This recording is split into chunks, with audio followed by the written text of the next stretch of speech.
আমাদের দেখা শেষ ইনশাল্লাহ। আমরা টিবার দেখা শেষ, নদীও ঘোরা শেষ। এখন আমরা আমাদের দুই বাহিনীকে নিয়ে আমরা উপরে উঠে যাব। ঠিক আছে, সাবধানে উঠতে হবে, এটা হলো মেন বিষয়। চলো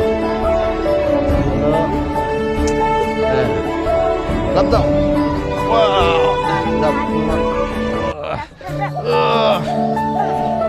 আস্তে আস্তে সাবধান, যেন পড়ে না যায়,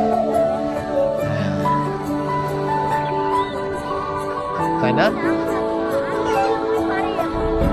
আমরা কি দৌড় দেবো?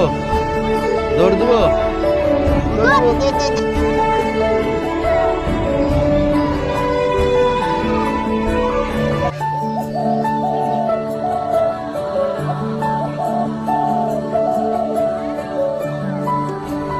ঘোরা কেন ছেলে?